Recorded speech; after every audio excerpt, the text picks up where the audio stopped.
It was the kind of Friday night that felt heavy not with rain, but with the quiet weight of responsibility.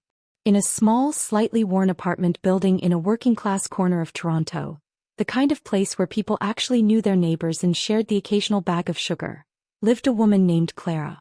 She was a single mother, 34 years old, and if you saw her, you'd see a woman whose face was permanently set in a look of mild, focused exhaustion. Hey there and welcome back. I'm so happy you're here. Grab that blanket, maybe pour yourself a hot drink and get really comfortable because today we're settling in for a story you won't forget. Before we dive any deeper though, let me know how you're doing.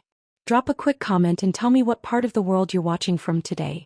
And if you want to stay with us through all the twists and turns ahead, go ahead and hit that subscribe button so you don't miss a moment. Alright, let's get back to it. Clara wasn't stunning in the way movie stars are, but she was beautiful in the way everyday heroes are. She had kind, tired eyes the color of dark hazel, and hands that were always busy, either scrubbing floors, typing emails for her remote administrative job, or braiding her daughter's hair. She wore her thick, dark hair pulled back in a practical ponytail, and her usual outfit was a comfortable pair of faded jeans and a sweatshirt. She was sturdy, grounded, and tough like a good old oak tree in a busy city park. Her whole world was built on a foundation of careful budgeting and the unwavering love she had for her daughter, 7-year-old Lily. On this particular night, Clara was trying to fold a mountain of laundry in the dim glow of her living room lamp while Lily was happily absorbed in a cartoon about talking animals. "Mommy, look. The giraffe can bake a cake with his neck," Lily shouted, her small body bouncing on the sofa cushions. Clara smiled, tossing a shirt onto the neat pile. "That's wonderful, sweetie.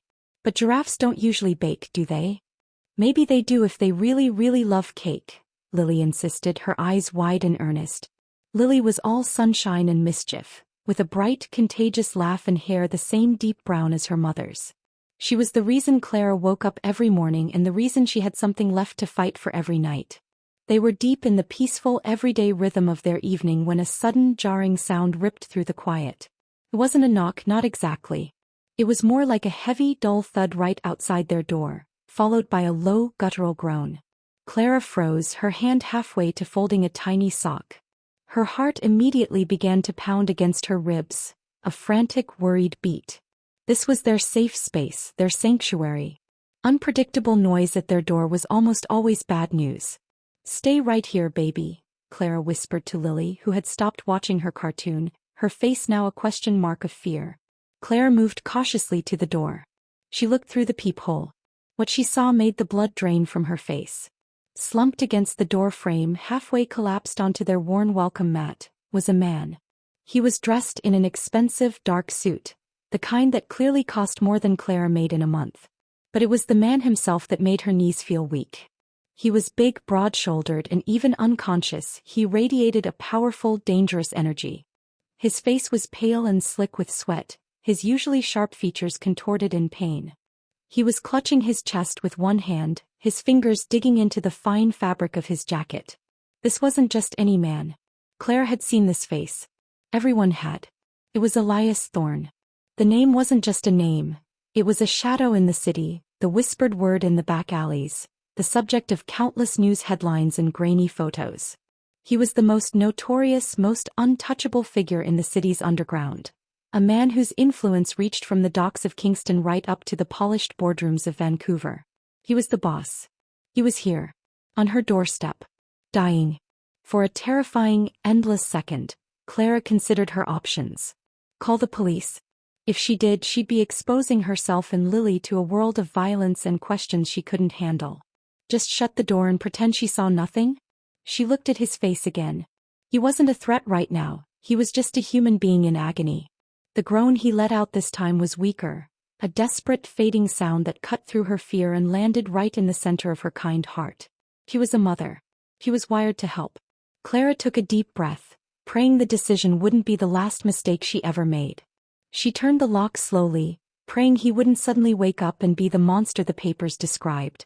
The moment she pulled the door open, the heavy mass of Elias Thorne slipped and tumbled inward, landing awkwardly on the floor with a groan that was less sound and more vibration. "Oh God," Clara muttered, stepping over him. He smelled faintly of expensive cologne, rain, and something acrid, a metallic tang that smelled like fear and desperation.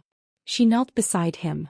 His eyes fluttered open for a brief moment, revealing an intense, piercing blue color that seemed to hold a universe of cruelty and sorrow. He tried to speak but only managed a painful rasp.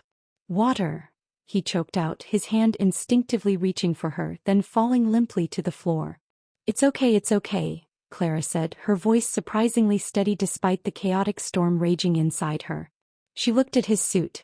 She looked at the gold watch on his wrist. She knew she couldn't call an ambulance. If she did, the news would break instantly and whoever had him running would track him straight here. Her decision was made in that small, desperate moment. It wasn't logic that guided her. It was a deeply ingrained, almost primitive need to nurture. He was injured, vulnerable, and needed help. Nothing else mattered right then. Moving Elias Thorne was the hardest physical task Clara had performed in years. He was heavy, a dead weight of muscle and expensive fabric. Lily, still sitting petrified on the sofa, watched silently as her mother, with effort and grunting, somehow managed to drag the large, unconscious man across the small living room floor, his polished shoes scuffing the worn linoleum. She had to use all her strength, bracing her feet against the door frame to haul his torso inch by painful inch. Finally, she got him settled clumsily on the old pull-out sofa bed she kept for rare guests. He took up the entire space. "Lily, go into my room, okay, sweetie?" Clara said, keeping her voice light but firm. "Put on your pajamas and read your book. This man is sick. Mommy needs to take care of him." Lily nodded, her eyes wide but trusting. She knew her mother was a fixer. Clara rushed to the bathroom, grabbing the basic first aid kit she kept above the sink. She returned to Elias and gently started to loosen his tie and unbutton his soaked shirt. His skin was clammy and cold, a stark contrast to the burning heat emanating from his chest. There was no blood, no visible wound, but the frantic shallow breathing told a story of its own. It was a heart attack, pure and simple. As she worked, she couldn't help but notice the small faded scar above his eyebrow, the tired slump of his shoulders, the very human way his hair was falling across his forehead. Stripped of his power and his perfectly tailored suit, he was just a man in distress. A dangerous, powerful, terrifying man, yes, but currently just a weak, sick man. Clara got a blanket from the closet and draped it over him. She sat on the floor beside the couch, running a hand through her hair, the adrenaline finally starting to crash, leaving her shaky. She had just invited a world of trouble into her small, safe life. She knew with chilling certainty that this single compassionate act, bringing the city's notorious boss into her apartment, was the moment her uncomplicated life ended and the unpredictable one began. She had crossed a line, a huge, unforgiving boundary, and there was no going back. Looking at the sleeping face of the man who held the city in his hand, she felt a strange mix of profound fear and an odd, powerful surge of humanity. She was a simple woman, and yet she was now responsible for saving the life of a monster. She took a slow, calming breath and reached out to gently push the damp hair from his forehead. She was afraid, but a new, quiet determination settled over her. She would face this. She had to. For Lily.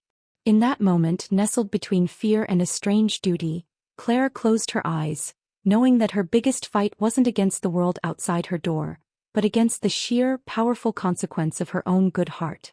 The night bled into morning, and the morning brought with it a cold, gray light that didn't feel like hope, but like a spotlight shining on a terrible, reckless mistake.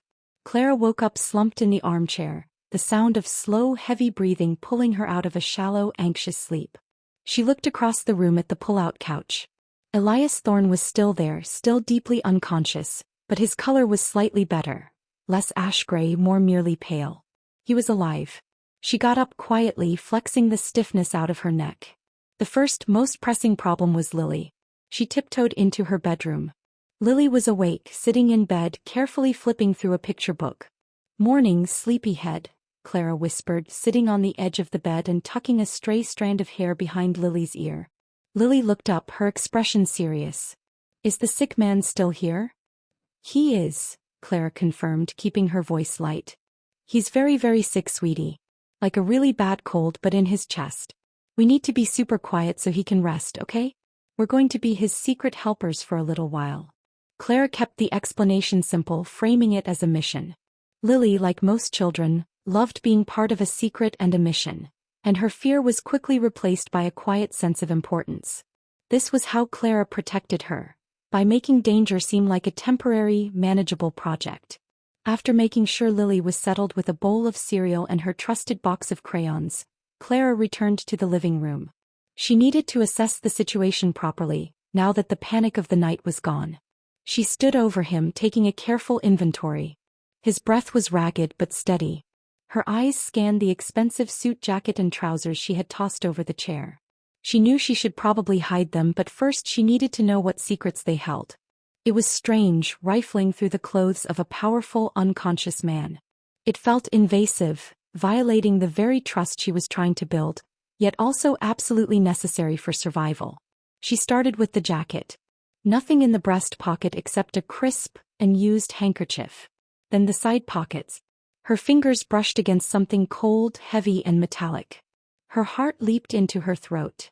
She pulled it out, a small, deadly-looking gun. It was black, smooth and shockingly real. It felt heavy and cold in her hand, a terrifying symbol of the life he led. Clara stared at it for a long, shaking moment, her nausea returning. This was not a regular businessman. This was a man of violence. She wrapped the gun tightly in a thick old towel and hid it deep in the back of her kitchen pantry, behind the flour and sugar. Out of sight, out of mind, and hopefully out of reach. Next, the trousers. In the wallet, which was thick with money, far more cash than she had ever seen in one place, she found not a driver's license, but a simple laminated card with a generic name she didn't recognize. A decoy. But tucked into a separate, secret compartment of the wallet, she found a single folded piece of thick paper. It wasn't a bank statement or a family photo. It was a letter. Clara unfolded it, her fingers trembling. The message was short, typed, and brutally clear. You took the wrong piece. Pay the debt in full by Tuesday, or we take the rest of your pieces. There is no running from this. The words were cold, precise, and utterly terrifying. Debt. Taking pieces. This was more than just business. This was personal, high-stakes warfare. The letter confirmed every horrible thing the news whispered about Elias Thorne. He wasn't just a boss, he was a target. And now, by saving him, Clara and Lily were standing right next to the target. As the day wore on, Elias started to stir. His consciousness came in slow, painful waves. Clara was heating up a simple bowl of soup, the least offensive thing she could think of, when she heard a deep groan. She turned to see him trying to sit up, his face a mask of discomfort and confusion. He looked around the small, ordinary room, the cheap IKEA bookshelf, the crayon drawings taped to the fridge door, the stack of library books, like a king who had woken up in a peasant's hut. Their eyes met.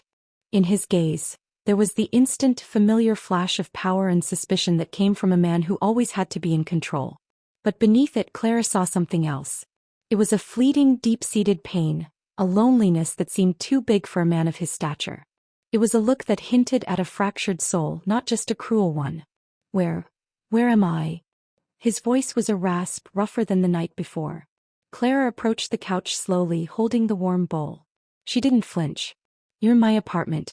You collapsed on my doorstep last night. You had a heart attack. She set the bowl down on a small side table and instinctively helped him prop himself up with a pillow. As she did, she got a closer look at the bruises on his torso that the darkness had hidden. They weren't fresh. They were old, fading purple and yellow patches across his ribs and shoulder, signs of previous, rough handling. They spoke of a world he inhabited where loyalty was paid for in pain, even his own. He flinched as she touched his arm, a purely defensive, instinctual movement that spoke volumes about his life. Who are you? He demanded, his eyes narrowed, searching her face. My name is Clara, she replied, her tone neutral, steady. She met his suspicious stare with a calm, unwavering gaze. And you, Mr. Thorne, are in no position to ask questions. A ghost of a grimace, maybe even a smirk, crossed his pale lips. He tried to push himself fully upright, but the effort sent a clear spike of pain through his chest, making him catch his breath sharply. Clara placed a firm, gentle hand on his shoulder, pressing him back down. Don't be an idiot. You need to rest. I didn't save your life just for you to rip your stitches open by trying to act like the boss here. The word boss seemed to sting him. He looked away, avoiding her eyes, and that momentary lapse in his powerful facade was more telling than any confession.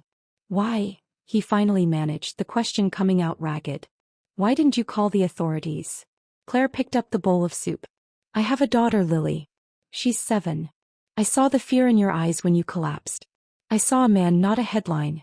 I didn't want the noise, the chaos, or the danger that calling an ambulance would bring. She paused, then added, her voice dropping to a low, intense level. But don't mistake kindness for weakness. If you threaten my daughter, if you bring any trouble to this door, I will call them and I will tell them everything I know. Do we understand each other? He looked at her again, and this time the look in his eyes wasn't just suspicion. It was a complex blend of shock, respect, and something rawly human he hadn't allowed himself to feel in years. Trust. He nodded slowly, a single definitive movement. Good, Clara said, relief making her voice tremble slightly. She placed the warm bowl into his hands. Now eat. And be quiet. Lily is coloring. She watched him as he carefully lifted the spoon. He was a ruthless criminal, capable of untold cruelty. Yet he was now sitting in her modest kitchen eating canned soup, utterly dependent on a woman who scrubbed floors for a living. The contrast was enormous, heartbreaking, and intensely human. In the quiet rhythm of the spoon clinking against the bowl, a fragile, deeply unpredictable truce was established, built not on fear, but on the strange, shared vulnerability of a single mother and a desperate, fractured man. The sun, a watery disk behind the Toronto skyline, finally managed to push some pale light through the apartment window, illuminating the dust motes dancing in the air and highlighting the quiet tension in the room. Elias Thorne was awake. Really awake this time. He was sitting up on the pull-out couch, leaning against the pillows, his face still pale but his eyes razor-sharp, assessing everything. He had eaten the soup Clara had given him, and the rest had brought back a noticeable amount of his terrifying strength, even if his movements were slow and clearly painful. He looked less like a collapsing patient and more like a caged tiger. Clara was peeling potatoes at the kitchen counter, making the kind of simple, comforting stew that smelled like home and safety. Lily was nowhere in sight. Clara had taken her to a neighbor's apartment across the hall for a playdate. A calculated move to ensure this unavoidable confrontation happened privately. Elias broke the silence, his voice still low and gravely but now layered with authority. I need a phone, he stated, not asked. Clara stopped peeling, keeping her back to him, and slowly wiped her hands on a dish towel. No. He paused, clearly unaccustomed to that answer. Excuse me. She turned around, setting the knife down deliberately on the cutting board. Clara wasn't wearing a suit or surrounded by bodyguards, but she walked towards him with a confidence that came from knowing exactly what she was protecting. You're Elias Thorne, she said, her voice quiet but firm. The whole world knows that. And the world knows people want you gone. If you call anyone from my phone, they track you here. And if they track you here, my daughter and I are disposable collateral. I will not allow that. You don't make calls, Mr. Thorne. Elias stared at her, a slow, predatory smile creeping onto his face. It wasn't a warm expression. It was the kind of smile that promised trouble. You have guts, Clara, he remarked, his eyes roaming over her simple clothes and the modest room. More than most men I employ. Are you trying to blackmail me? Thinking you can sell me to the highest bidder? Clara shook her head, the smile not reaching her eyes. I don't want your money and I don't want your trouble. I want my life back. I saved your life because I am a human being who doesn't leave another person dying on her stoop. That's it. That debt is paid in full. She moved closer, leaning slightly over the couch, making sure he understood the weight of her words. But now we need to have a conversation about the boundaries of my home. What followed was a bizarre, unexpected negotiation. A single mother laying down the law to one of the most feared men in the hemisphere. Here is the deal, Clara started, ticking off points on her fingers as if lecturing a misbehaving child. 1. You are a guest in my home and you will respect my rules. That means no violence, no threats, and no yelling. This is a quiet place. My daughter comes first. If you scare her or even look at her cross-eyed, I call the police and I show them that lovely letter I found. Elias's eyes flickered, realizing she was smarter than he had assumed. He had entirely underestimated the power of the ordinary. 2. You will stay on that couch. You will not leave this apartment. You are recovering and more importantly you are a security risk. You will not try to intimidate me and you will certainly not try to order me around. You are weak, Mr. Thorne. I hold all the cards right now. He chuckled, a dry, rusty sound in his chest. All the cards. You have a pull-out sofa and a pot of stew, Clara. I have resources you can't even imagine. You had resources, Clara countered instantly. And they failed you. You're here alone clinging to life because of me. What good are your resources when you're bleeding out and no one can know where you are? You need me to stay quiet. You need me to feed you and look after you. That makes me the one in charge. She paused, letting the truth of her statement settle over him. 3. We tell Lily nothing. You are simply a distant relative, a cousin named Leo who is visiting and very ill. You are quiet, polite, and you do whatever she asks you to do short of running around. Got it. Elias was utterly amused. He leaned back, his eyes sparkling with a complex mix of surprise and a strange, unfamiliar respect. He hadn't been spoken to like this since he was a teenager, and certainly never by anyone who wasn't either armed or on his payroll. This woman was fearless, not because she was ignorant of his power, but because she valued her own life and her child's safety more. A cousin named Leo, he repeated, testing the name. You're serious, aren't you? You truly believe you can enforce these terms? Try me, Clara challenged. She picked up the knife again, holding it loosely not as a threat but simply as a tool for her task. I have nothing left to lose but the life I've built for my child. That makes me more dangerous than anyone in your world, Mr. Thorne. I'm a mother protecting her cub. You, on the other hand, are a man who just had his chest crack open trying to run from a debt. Elias studied her, and the amusement slowly faded, replaced by that rare, genuine curiosity. He had spent his life navigating a world of backstabbing, hypervigilance, and transactional relationships. This was a first in his life, an interaction purely based on moral authority and survival, not profit or fear. Fine, Clara, he finally conceded, leaning back with a sigh that bordered on resignation.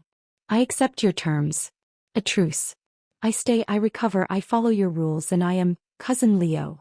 But you should know, he added, his voice dropping to a serious, warning rumble. When I leave I pay my debts. And I expect the same from you. Clara didn't rise to the bait of his implied threat or promise. She simply turned back to the cutting board and resumed peeling potatoes. The first payment is your cooperation, Leo. The rest we worry about later. Later that afternoon Lily came home. She tiptoed into the living room, a cautious but curious look on her face. Elias, alerted by Clara, had managed to make himself look slightly less menacing. He was still enormous, but he had pulled the blanket up neatly, and his usual hard expression had been softened into something approaching neutrality. Lily, this is your Uncle Leo, Clara said, walking over and resting a reassuring hand on Lily's shoulder. He's very sick, so he needs to be very quiet. He can't talk much right now. Lily looked at the large man on the couch, then back at her mother, processing the information. Hello, Uncle Leo, she whispered, holding up a crayon drawing of a smiling dog. Did you bring presents? Elias was caught completely off guard. He looked at the drawing, then at Lily's innocent, hopeful face. His eyes darted to Clara, a silent plea for rescue. Clara stifled a smile. He's too sick right now, sweetie. But maybe when he's better. Elias managed a nod, a stiff, awkward attempt at a friendly gesture that looked more like a spasm. Lily accepted this immediately, placed the drawing gently on the side table near his soup bowl, and wandered off to play with her dolls. Elias watched her go, then looked at Clara. The fear, the calculation, and the coldness that usually defined his face had been replaced by a look of sheer, baffled tenderness. Clara simply gave him a small, knowing smile. He was a ruthless monster, but in this room on this couch he was just Cousin Leo, and he had to play by her rules. The world had shrunk from high-level crime to the simple, non-negotiable rules of motherhood. In that moment, watching the terrifying Elias Thorne humbled by a 7-year-old's innocent expectations, Clara felt a powerful, warm certainty. She might be walking a tightrope, but she was in control of the wire. And as long as she protected her daughter, Hope, in the form of a simmering pot of stew and a new, unexpected truce, still had a place in her small home. The second night with Cousin Leo in the apartment was quieter, but the silence was heavier than any sound. It was the kind of quiet that held secrets, like a dusty, closed-off room. Clara had finished her work for the night. Her remote administrative job was a lifeline, but the emails about spreadsheets and invoices felt impossibly distant from the reality of the unconscious crime boss sleeping a few feet away. She made a cup of strong, sweet coffee the way Jamaicans like it, a taste of home and comfort, and sat at the kitchen table watching Elias. He was restless, muttering in his sleep, his hand instinctively going to his chest. As she watched the rise and fall of his breathing, Clara's mind drifted, pulled by the gravity of his presence toward her own carefully locked-away sorrows. Elias's dreams were not restful. They were sharp, fast images like a broken film projector playing back violence. He was a young man again, not yet Elias Thorne, the untouchable boss, but Marco Rossi, the name echoed in his subconscious, a reminder of the man he used to be. He was sharp, hungry, and standing on the rough docks of Montreal, watching rain slick the pavement and the steel shipping containers. The world he lived in was brutal, built on loyalty and leverage. He hadn't been born into the power. He had clawed his way up from the bottom, starting as a driver and a muscle for one of the smaller operations. The flashback showed a pivotal moment, a late night in a dimly lit, smoky back room. Marco was standing before Lucio, the old boss, a man whose hands were stained with decades of cruelty. Lucio was weak, complacent, making bad deals that were costing the organization power and respect. Marco, young and unforgiving, saw the opening. He didn't use a gun. He used his mind. He waited until Lucio trusted him completely, then quietly shifted the allegiances of the key players. The ones who controlled the money, the routes, and the information. It was a surgical, bloodless betrayal that removed the foundation from under Lucio's feet. He remembered Lucio's face when Marco finally stood across from him, not as a subordinate but as the successor. "I trained you, boy," Lucio had croaked, his voice filled with venom. "And you learned how to cut the throat of the man who fed you." Marco had met his gaze without flinching. "You taught me that power doesn't wait for you to retire, Lucio. It belongs to the one strong enough to take it." That moment, the taking of power, had cemented his reputation, but it had also solidified his loneliness. He rose to the top, becoming Elias Thorne, the man who commanded respect and fear across the entire eastern seaboard and beyond. But he had paid for that dominance with the constant, crushing burden of absolute suspicion. There was no rest, no genuine friendship, only transaction and vigilance. The heart attack was not just a physical collapse. It was the biological consequence of a life spent perpetually waiting for the next knife in the back. The current threat, the pay the debt in full by Tuesday letter, was the final outcome of that long, inevitable chain of betrayal he himself had started. He was targeted, weak, and now, ironically, his survival rested entirely on the goodwill of a simple woman he would have never noticed on the street. Clara shifted in her chair, the memory of her own pain as sharp and clear as the coffee. Her shadows were not of blood and organized crime, but of love and devastating loss. 5 years ago, Clara and her husband Michael had lived in a bright, energetic apartment in a growing community in Brampton outside Toronto. Michael was a kind, steady man, an architect with big dreams and an even bigger heart. They had Lily their whole life ahead of them, built on deep love and shared laughter. But the dreams shattered one freezing, rainy night. Michael, driving home late from a construction site, was hit by a truck driver who had ignored a signal. It was sudden, senseless, and completely robbed Clara of her partner and Lily of her father. The loss was immense, but it was the aftermath that truly broke her. Michael had taken out a life insurance policy, but the policy was linked to a high-risk investment he hadn't told her about. When the dust settled, the payout was minimal, just enough to cover the funeral but nothing for the mortgage or Lily's future. She had fought the insurance companies, the lawyers, the banks. She sold their beautiful home, downsized, and took on every extra shift possible. She became a single mother battling not a syndicate, but the relentless, exhausting financial struggles that plague ordinary people. The secret she kept, the one that gnawed at her, was this: Michael had been reckless. He had taken risks with their money not out of malice, but out of a desperate, youthful ambition to give them everything faster. He had hidden the true nature of their finances in his final months. Clara had never told anyone. Not her mother, not her best friend. She couldn't bear to tarnish the memory of the man Lily adored. She let everyone believe the insurance companies had simply been cruel. Her secret was the quiet, burning shame that her hardship was rooted in a love that wasn't entirely transparent, and that she alone bore the responsibility of rebuilding everything from the ashes of a half-truth. Clara looked at the powerful, broken man on her couch and she realized the chilling parallels. Elias achieved absolute power through betrayal, and now he was targeted and weak. Clara suffered devastating loss through a betrayal of trust, Michael's recklessness, and now she was struggling and exposed. Both were isolated. Both were haunted by a single catastrophic error linked to someone they trusted. Both were in this small, quiet room because they were running.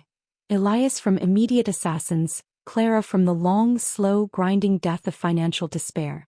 Elias stirred again, his blue eyes opening this time, fully focused on her. He didn't speak, just watched her with an intense, probing gaze.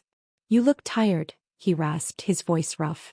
Clara simply smiled, a tired, genuine smile that acknowledged the truth without confirming the reason. "It's late, Leo. You should go back to sleep." He nodded, but before he closed his eyes he asked a question that was dangerously direct, bypassing all their guards. "Why do you stay here, Clara? In this city? In this place?" Clara looked around the small kitchen at the stack of bills waiting on the counter, at the faint glow coming from Lily's room. "Because this is where I fight. I'm fighting for something bigger than myself." She didn't specify that the fight was against eviction or loneliness, or the failure to protect her daughter's future. She just stated the truth of her existence. Elias closed his eyes, the answer seeming to settle deep into his own fractured soul. He understood fighting. He just never fought for something so simple, so pure as a little girl's safe future. He only fought for more power. In the silent kitchen, as two strangers with colossal burdens watched over each other, a silent, profound connection was forged. It wasn't love or friendship. It was the deep, unsettling recognition of two souls broken by trust and bound together by the raw, desperate need to survive another day. The quiet truce they had established was a fragile thing, and like all fragile things, it didn't last long once the outside world decided to intervene. Clara was trying to teach Lily a new clapping game on the floor of the living room. Elias, or Leo, was propped up on the couch, watching them with an expression of intense, distant fascination, like an anthropologist observing a rare, unknown tribe. It was mid-afternoon, the kind of time when the apartment building was usually bustling with kids coming home from school and neighbors chatting in the hall. Then the mood shifted. A heavy, deliberate series of knocks landed on the front door. They weren't friendly knocks. They were loud, authoritative, and utterly devoid of patience. Clara instantly froze, every nerve screaming. Elias's eyes, which had been soft and distracted moments before, snapped into sharp, terrifying focus. He didn't have to say a word, she knew. This was them. "Lily," Clara whispered, her voice low and tight, immediately scooping her daughter up. "It's a new game, sweetie. The quiet game. Go into Mommy's room, get under the duvet, and don't make a single noise." "Okay." Lily, sensing the sudden cold fear emanating from her mother, nodded, her eyes wide with understanding. She scurried into the bedroom. Elias was already trying to sit up, his movements quick and desperate, even though the pain was clear on his face. "Clara, I need to get out of sight. Now." Clara grabbed his arm. "No. You can barely walk. You move, they hear you." Her mind was racing, accessing the practical problem-solving skills she used daily to manage a household with no money. She looked around the small living room. Where could a 6-foot-plus heavy man disappear instantly? The apartment building was old, with high ceilings and heavy, built-in closets.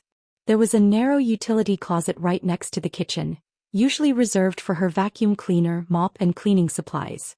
It was small, dusty, and absolutely perfect. The linen closet. "Get in now," she hissed, helping to push him off the couch. Elias, despite his lingering weakness, understood the urgency. He stumbled towards the small, dark opening. He looked at the space, barely wide enough for a man his size, and then looked at Clara, a glimmer of reluctant admiration in his eyes. He squeezed himself into the closet, his expensive, rumpled clothes fighting with the mop handles and the spare towels. Clara didn't give him a chance to object. She shoved the vacuum cleaner right against the door, then closed the closet door silently, leaning the heavy mop bucket against the outside handle for added friction. The knocking returned, louder, angrier, sounding like a challenge. Clara took one final deep breath, smoothing her jeans and resetting her face into a look of weary, impatient annoyance. She was no actress, but she was an excellent liar when her life depended on it. She pulled the door open, leaving the security chain on. Standing there were two men. They weren't flashy like Elias. They were efficient and utterly soulless. They wore plain, dark coats and carried the heavy, bored air of people who expected immediate obedience. They were muscle. One was tall and thin with cold, distant eyes, and the other, shorter and broader, had a perpetually irritated expression. "Can I help you?" Clara asked, pitching her voice slightly high, making it sound strained and irritated like a tired neighbor. The tall one spoke, his voice low and flat, like granite scraping granite. "We're looking for someone. Goes by the name Elias Thorne. Or Marco Rossi." Clara managed a theatrical sigh, leaning against the door frame. "Oh my God, not again. Look, I told the last people, I told the police, and I told the reporters who kept calling. There's no Marco, no Elias, no fancy criminals here. This is apartment 3B, a single mother and her 7-year-old. I'm Clara and I'm busy." The broad man shoved his foot into the gap, trying to force the door. The security chain held fast. "Don't lie to us," the short one snarled, his voice rising in impatience. "He was seen in the area. We know he came up to this floor. He is a very important man and he owes a very big debt. We just want to collect." Clara stood her ground, using her resourcefulness and knowledge of her neighbor's habits as shields. "If he owes a debt, maybe he shouldn't be running from it," she said, giving a false, sharp laugh. "Look, if a man in a fancy suit was bleeding on my doorstep, don't you think I'd call the police? What would I do with a millionaire criminal? This is a quiet building. You're scaring my daughter." She dropped her voice to a conspiratorial whisper, leaning slightly closer. This was the key lie, the one that shifted suspicion onto someone else. "Listen, if you're looking for someone big and quiet, maybe try 3A? Mrs. Petrova's nephew is staying with her. He's massive, never says a word, always wearing dark suits and has these huge men picking him up late at night. Maybe he's your man." This was a masterful piece of improvisation. Mrs. Petrova's nephew was, in reality, a quiet, large accounting student who did wear dark suits, but the implication was enough. The two men exchanged a look. They had been given a lead, a plausible reason why their tracking might have been slightly off. They had seen the chaos and paranoia of Elias's world before. They knew he could be hiding anywhere. The tall one pulled his foot back, his eyes drilling into Clara's. "You're lying," he stated, his tone flat. "Yes, I am," Clara retorted, suddenly feisty, seizing the narrative. "I'm lying when I say I have enough money to pay next month's rent. I'm lying when I say I'm fine. I'm not lying about not having your boss here. Now, if you don't want me to call building security and report a harassment complaint, you need to leave. I have a stew to make." The blunt, everyday nature of her frustration, her irritation over rent and stew, was oddly disarming. It felt too ordinary to be a setup. They stared at her for another cold, silent moment, then turned and left, their heavy footsteps fading down the stairwell. Clara slammed the door shut, locking and chaining it, and leaned her head against the cool wood, gasping for air. Her legs felt like water, and the trembling she had fought off now seized her whole body. She stumbled to the closet and pulled the vacuum cleaner away, opening the door. Elias tumbled out, his face flushed and his expensive clothes dusted with fine powder from the closet. He looked completely undignified but utterly furious at the near miss. He was breathing heavily, partly from the effort and partly from the adrenaline that must have been surging through his compromised heart. "You are insane," he rasped, his eyes burning into hers. "You told them a lie, pointed them to your neighbor and then lectured them about rent." Clara sank onto the couch cushion, pulling her knees up. "It worked, didn't it? I didn't point them to the truth. I gave them a convenient, messy lie they could use to explain their failure to their boss. Your world is stupid, Elias. You rely on fear. I rely on making life look tedious and complicated." She pointed a shaking finger at the mop bucket. "That is my defense mechanism. Not a gun. That." Elias looked at her, and the anger slowly melted away, replaced by the same strange mix of respect and disbelief he'd shown before. He reached up, gently touching the faint bruise forming on his chest from where he'd pressed against the mop handle in the confined space. "They won't stop," he warned her. "They know I'm injured. They'll be back and they'll be smarter." Clara nodded, her fear still a heavy presence, but her determination solidified. "Then we'll be smarter too. You're going to help me. I can hide a body, but I can't outsmart a criminal organization alone." The terror had forged something concrete between them. Clara had protected him, not out of naive compassion this time, but out of necessity and brilliant tactical thinking. She was the one protecting the most powerful man in the city. In the tiny living room, smelling faintly of cleaning products and fear, Elias Thorne looked at the determined woman who had just lied to his enemies. He realized that this single mother fighting for her rent and her daughter's future was the most dangerous, unpredictable ally he had ever had. And he knew with chilling certainty that he had to trust her completely to survive the coming shadows. The evening after the two henchmen showed up was deeply unsettled. The air in the apartment felt thin, as if the oxygen had been used up by the sheer volume of fear and adrenaline.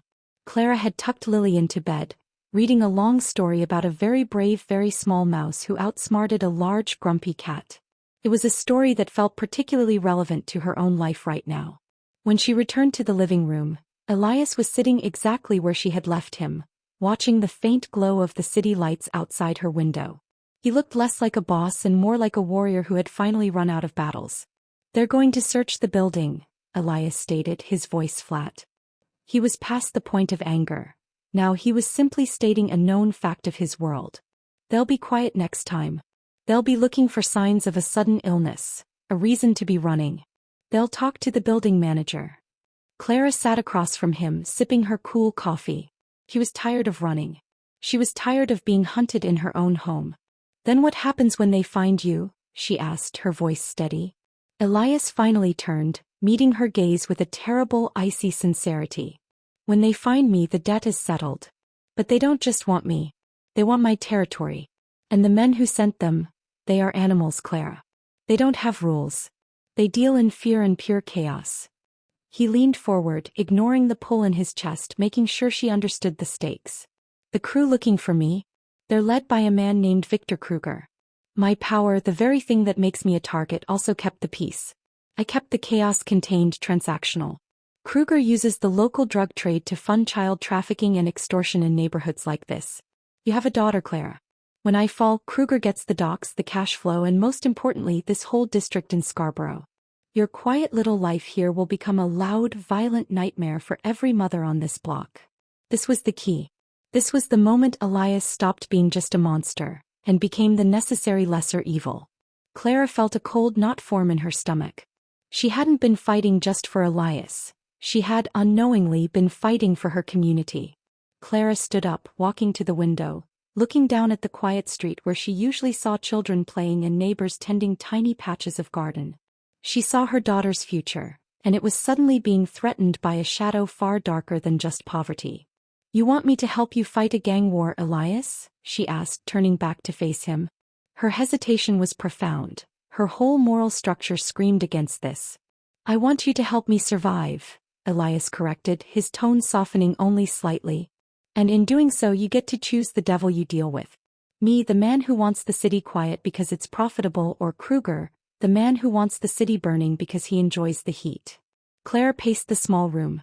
The choice was horrific, but in its ugliness, it offered a perverse kind of justice. She could use the terrible power sitting on her couch for a positive end. "I have no skills for this," she stated. "I balance budgets and organize filing systems. I hide guns in the pantry. That's my skill set." "Exactly," Elias murmured, his eyes alight with newfound strategy. "That is your strength. You are invisible. I am not. Every move I make is tracked by men who think like me. Every move you make is just a busy mother running errands. That is camouflage. That is power." He then started to slowly, painfully reveal a plan. It was a blueprint for sabotage, designed not for violence, but to destabilize Kruger's operation in their specific vulnerable neighborhood. Kruger's entire operation runs through a storage facility just 10 minutes from here, disguised as a dry cleaner, Elias explained, his hand sketching a rough map on the back of a grocery receipt. "It's sloppy but secure. If that facility is compromised, if the wrong records are exposed, Kruger will be pulled away from hunting me and forced to fight his own internal structure. It buys us time and it cripples his local grip." He looked up at Clara, waiting for her reaction. Clara's heart hammered. She could picture the dry cleaner. She drove past it every day on the way to Lily's school. It was an ordinary place, the perfect cover. "If I help you and you win," Clara began, her voice low and serious, "you leave." You leave this city and you leave my daughter and me completely out of your life forever. And you ensure that this neighborhood, this entire district, is clean of Kruger's influence. No deals, no passing of the torch. It ends here. Elias held her gaze. He saw not a woman bargaining for cash, but a force of nature bargaining for safety. He was utterly surprised by the depth of her moral demand. Agreed, he said, his voice a solid, binding commitment. You get my survival. Your neighborhood gets its safety. A permanent, ironclad guarantee. Do we have an alliance, Clara? Clara took a deep breath, nodding. We do. But if you break that promise, I will find a way to make sure the end you're running from finds you first. Their collaboration began immediately. It was a bizarre, fragile partnership, a delicate balance of trust and deep-seated suspicion. Elias, weak and trapped on the couch, became the general, barking quiet orders. Clara became the operative, the practical executor. When the men came, they parked 2 cars down past the old oak tree, Clara recounted, looking out the window. The tall one was wearing expensive shoes, shiny black leather. He wouldn't risk scuffing them on the grass. They kept their eyes on the stairwell, but they also kept looking up at the 5th floor. That tells me they were waiting for someone to signal. Elias listened intently, his head tilted. Good. Very good. They're relying on a lookout. Someone in the building. He pulled out a small worn notepad from his jacket pocket, the only thing he insisted on keeping hidden from her, and made a few precise, cryptic notes. The knowledge he possessed was vast and cold, focused entirely on loopholes and weaknesses. He was a terrifying, brilliant machine of strategy. Clara, in turn, offered the knowledge of the everyday. The building manager, Mr. Henderson, loves his Jamaican coffee and complains constantly about his bad knee. He hates noise and is terrified of the Kruger crew.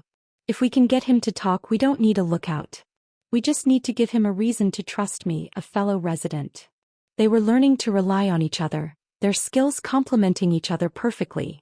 Elias's ruthless strategic mind and Clara's grounded human knowledge of her surroundings. But the secrets remained deep and powerful. Elias still hadn't told her the full details of the debt that had caused his heart attack. And Clara still hadn't revealed the painful truth about her late husband Michael to the man now resting in his spot. Their alliance was built on a shared, necessary lie. Later, Elias watched Clara return to the kitchen to continue peeling the potatoes for the stew, her shoulders straighter than they had been in months. She was no longer just running from her past or fighting the bills. She was actively, deliberately choosing to fight a larger shadow. In that moment, Elias saw the immense power of a mother's conviction. He realized that the quiet, determined woman standing in her kitchen, choosing to fight monsters for the sake of her child and her community, was stronger than any army he had ever commanded. Their future was terrifyingly uncertain, but for the first time in years, Elias wasn't entirely alone, and Clara felt a surge of hope, the fierce, necessary hope of a warrior finally joining a battle she knew she had to win. The air was sharp and cold, biting at Clara's exposed cheeks as she hurried home from the corner store. She was walking fast, carrying a small, heavy bag of groceries, essentials like bread, milk, and the specific brand of ginger ale Elias had quietly requested for his stomach. She felt the weight of their new alliance, the thrill of fighting back mixed with the bone-deep terror of being caught. Every shadow felt like an assassin and every parked car felt like a lookout.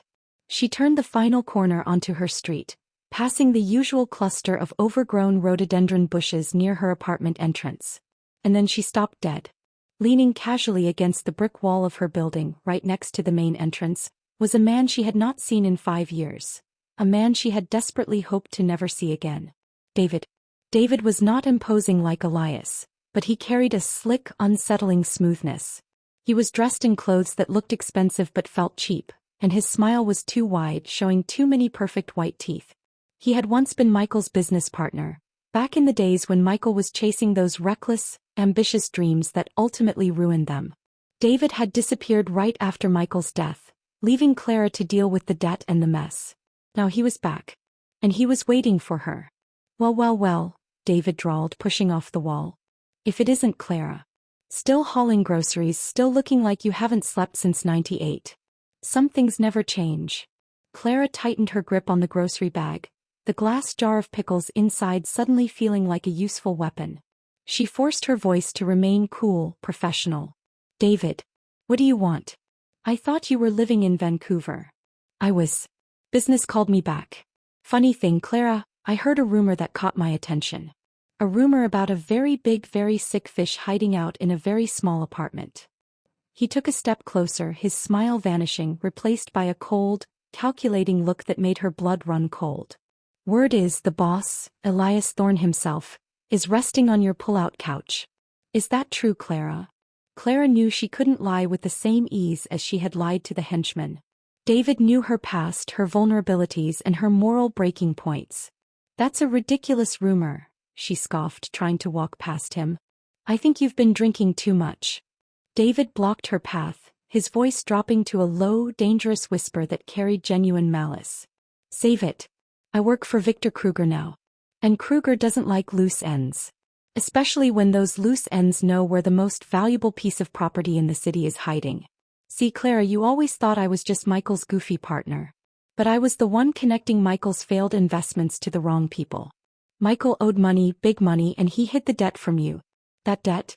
It was owed to a small operation that Kruger recently absorbed.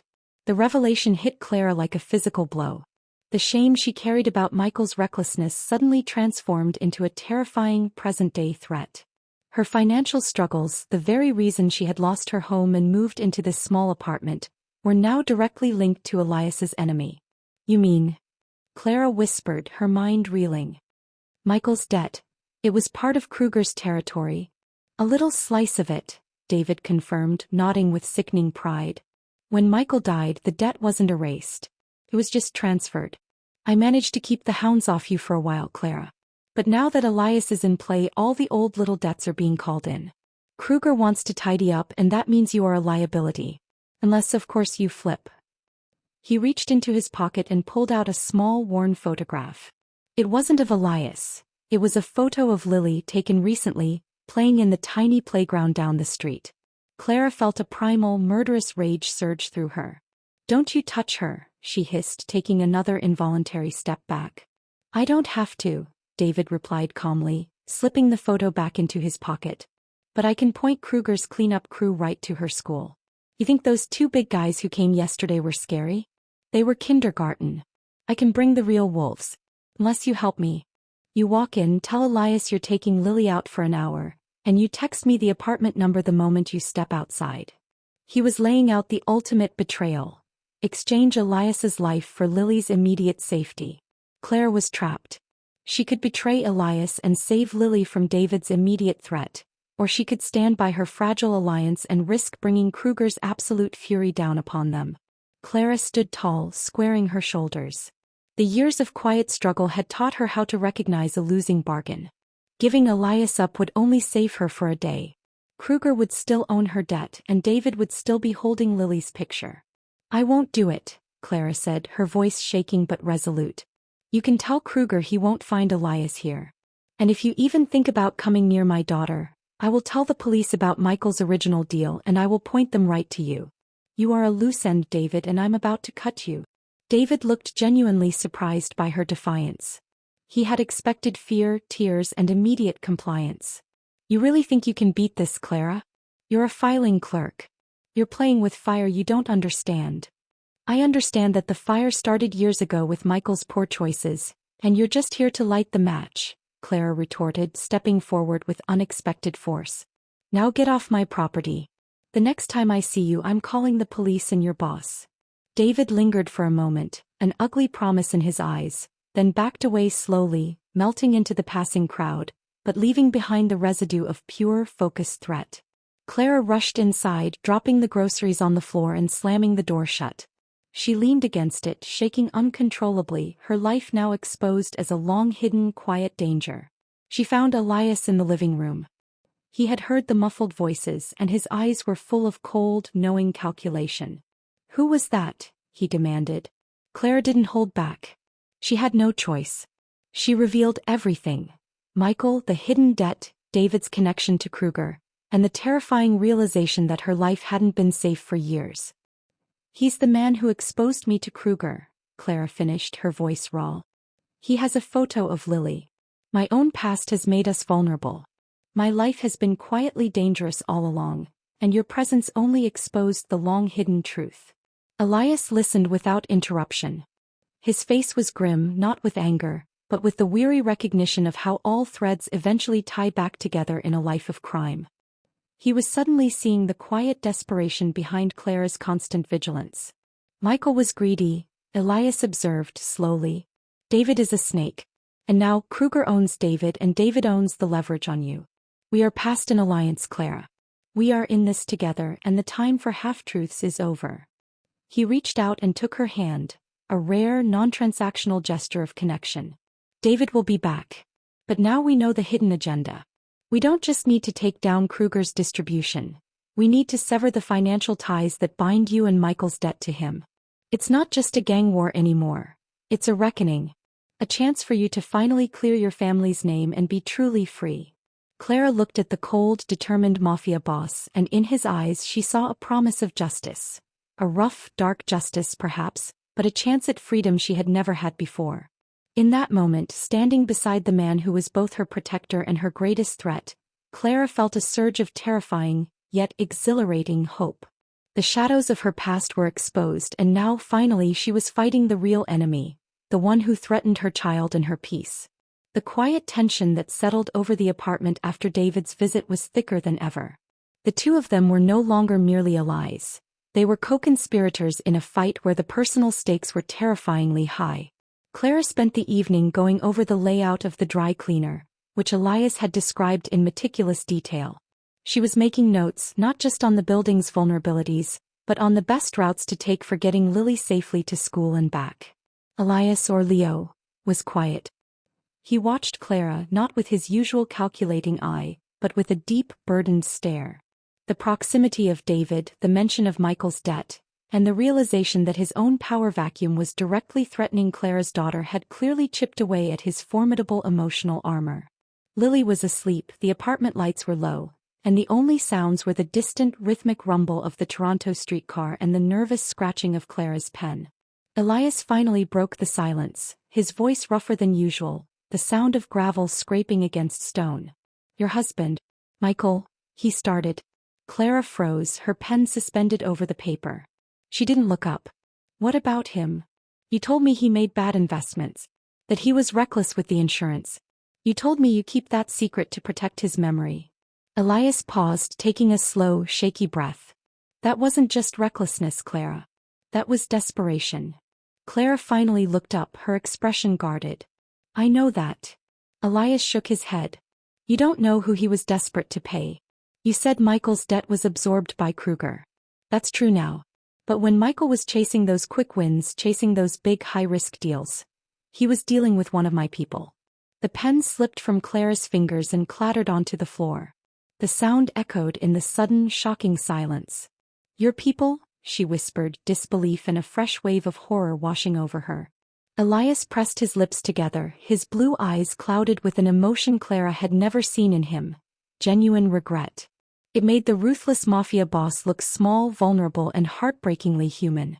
"Michael was introduced to my organization a few months before his death. He was trying to finance his dream project, the one that needed a huge, fast infusion of cash. My people offered it, but at a rate that would eventually choke him.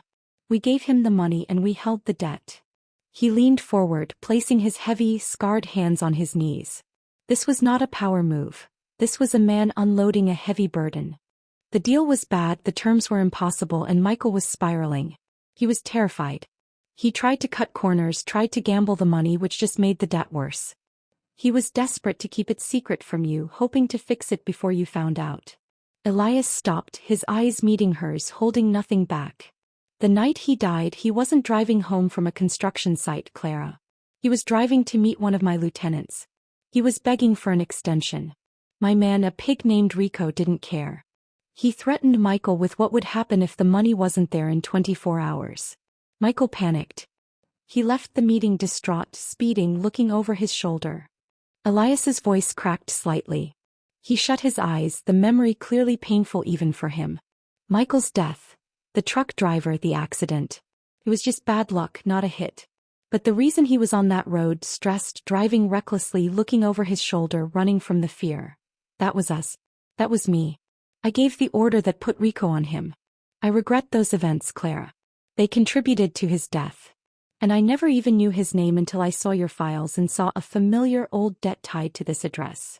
Clara sat there, stunned, processing the magnitude of the secret. Her husband hadn't just been reckless. He had been desperate and hunted. And the man sitting on her couch, the criminal she had saved, was unknowingly a direct contributor to her deepest tragedy. The secret she had held, the shame of Michael's financial choices, was now replaced by the terrible weight of this confession. Clara felt the grief that had been numb for 5 years surge back, fresh and agonizing. She stood up and walked to the wall, hitting the plaster with a frustrated, desperate thump. "You," she cried out, her voice ragged and low so it wouldn't wake Lily. "You are the reason. All the fear, the struggle, selling my house, telling my daughter lies about her father's heroism. You put that debt on him. You put the fear in his car that night." Elias didn't defend himself. He simply absorbed her anger, his expression one of pure acceptance. "You're right," he said simply. "I am. And I can't change it. All I can do is try to fix the consequence I helped create." Clara turned around, tears finally streaming down her face. Not tears of pure sadness, but of a complicated, agonizing mix of rage, clarity, and shock. She looked at Elias, seeing him not as the cold boss, but as a man who had finally cracked under the burden of his conscience. A man confessing a secret that cost him his own peace. This revelation completely changed Clara's perception of him. He was still a monster, but he was a monster capable of feeling, capable of regret. Their alliance wasn't just about survival. It was about atonement. "Why tell me?" Clara choked out, wiping her face fiercely. "You could have kept this secret forever." "Changes nothing, Elias. Michael is still gone." "It changes everything for me," Elias insisted. "I spent my life dealing with numbers, territory, and influence. I never dealt with the human cost until I collapsed on the doorstep of the woman whose life I helped ruin. If you're going to help me, you need to know the truth. And if I am going to ask you to risk your life, I have to offer you something real in return, and that is the chance for justice." He reached across the small table and picked up her hand. His touch was warm and firm. "The debt Michael carried is now tied up with Kruger. We break Kruger, we expose the illegal contracts, and your family's debt is legally nullified. You not only save your neighborhood, Clara, you get your family's dignity back. You get your peace. That's my payment. That's my atonement for the events that night." Clara looked into his eyes. In the darkness, she saw a terrible truth and an unexpected offer of redemption. It wasn't about love or friendship. It was about using a broken man's power to mend her own broken life. In that raw, emotional space, Clara let go of the rigid anger and grasped the only thing offered to her: a chance at true freedom. She looked at Elias, the architect of her past pain, and realized he was now the only key to her future peace. She had cried, and now she felt the fierce, clean resolve to fight, forging an unstoppable shared destiny in the heart of the night. The early morning was still, deceptive, and cold, the kind of quiet that precedes a violent storm. Clara was preparing to leave the apartment. Her mission, planned meticulously with Elias, was simple: go to the dry cleaner storage facility, posing as an environmental health inspector, and plant a bug to expose Kruger's illegal files. Lily was still sleeping peacefully in her room. Elias, dressed in a simple sweatshirt Clara had provided, was waiting by the window, his eyes scanning the street with the intense, predatory focus of a man who knows he is being hunted. Suddenly, Elias stiffened. He didn't move, didn't make a sound, but the change in his posture was enough to send an immediate jolt of fear through Clara. "Get away from the door," he whispered, his voice barely audible. "We have company. But it's not Kruger's men." "How do you know?" Clara whispered back, her heart hammering against her ribs. "The way they move. Too familiar. Too precise." He pointed to the peephole, a grim realization settling on his face. "Clara, look closely." Clara peered through the tiny lens. She saw 2 men standing outside. One she recognized, the tall, granite-faced henchman from 2 days ago. But the second man was a shock that made her gasp. It was Vince, Elias's former second-in-command, the man Elias had entrusted with running his operations and finding him when he was well enough. Vince was supposed to be the most loyal man in Elias's inner circle. "Vince," Elias murmured, the name a bitter taste on his tongue.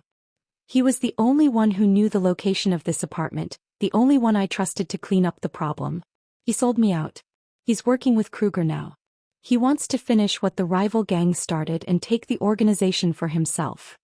Vince had given Kruger the location, and now he was here to confirm the kill and collect the credit.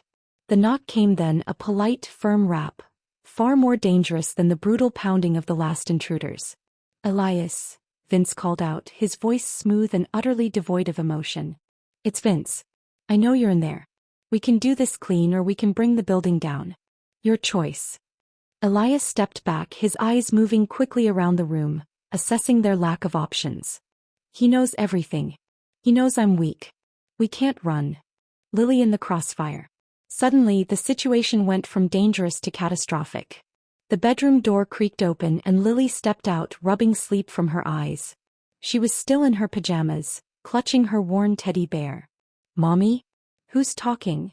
she mumbled, her small figure illuminated by the dim morning light filtering from the kitchen. The movement caught Vince's attention. Outside, he raised his voice, loud enough to pierce the apartment door. "Elias, I see the light flicker. And I heard the little girl's voice. That's Clara, isn't it? The single mother you were tracking a while back. We knew you had a soft spot for the women of your victims. Give yourself up or we bring the door down and the child gets hurt." Clara screamed inside.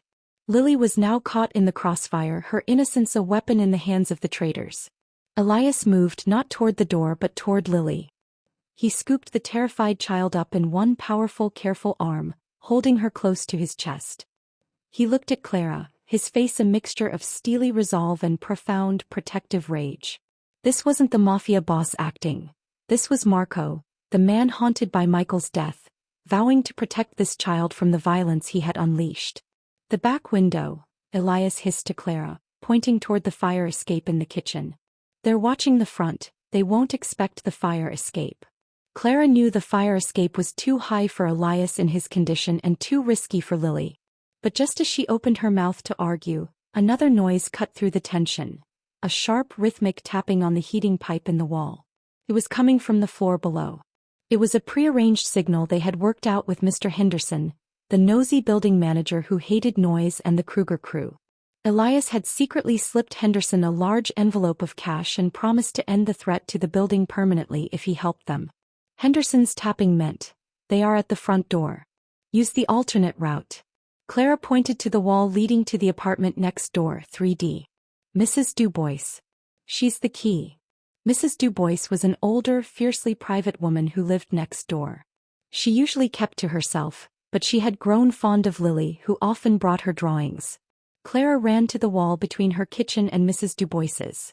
There was an old, poorly sealed ventilation duct, a relic of the building's 1940s construction, that she had often complained about. Now it was their escape. Clara hammered on the duct, calling out, "Helene! Helene, they're here. They're going to hurt Lily. Please." A moment later, a frantic rattling sound came from the other side, and the faint, unmistakable smell of Mrs. Dubois's expensive French perfume wafted through. The duct cover on the neighbor's side flew open. Helene Dubois, dressed in a voluminous silk dressing gown, her face a mask of fear, pointed a shaky hand toward the hallway beyond her kitchen. "Vite. Vite. My back door leads to the alley. They are not watching the alley. Hurry." Elias, still clutching Lily, looked at Clara. They had less than a minute. Vince was already kicking at the front door. "Go," Elias ordered, carefully handing Lily to Clara. Clara, with a strength fueled by sheer maternal terror, maneuvered Lily through the dusty opening. Elias, grunting with effort and pain, pushed himself through the tight gap right behind her, tearing the expensive sweatshirt. They landed clumsily in Mrs. Dubois's pristine kitchen. "Take the back stairs. The maintenance exit," Mrs. Dubois commanded, already moving with surprising speed to seal the duct cover, muttering in French about ses animaux, and cette pauvre petite. Just as they reached the alley maintenance exit, the front door of Clara's apartment splintered under a massive blow. Shouts erupted from Clara's apartment, Vince and his men realizing the room was empty. Clara, Elias, and Lily tumbled out into the cold, deserted alleyway. Clara pulled Lily close, checking her quickly. Lily was shaken but safe. Elias looked back at the apartment building, his chest heaving, his face set in a mask of furious resolve. He had survived the collapse, he had survived Kruger's men, and now he had survived the betrayal of his most trusted ally, thanks to the unexpected alliances of a building manager and a grumpy, kind-hearted neighbor. The simple human bonds of the neighborhood had protected the Mafia boss better than any private security force. Clara looked at him and the final enduring layer of distrust melted away. He had held her child, placing Lily's safety above his own escape, revealing the genuine depth of his regret and his protection. In the cold alley, standing in the shadow of the building that had nearly consumed them, Clara held her daughter close, looking at Elias. No longer a monster, no longer just a debt, but a protector who had proven his loyalty through action. They had lost their safe base, but they had gained a powerful, unbreakable trust. The fight was now fully personal, and armed with this new, profound alliance, they had everything to win. Hiding was impossible now. The betrayal by Vince and the near capture of Lily had shattered the illusion of safety. Clara knew they had to move, and they had to move fast, using the fear and chaos to their advantage.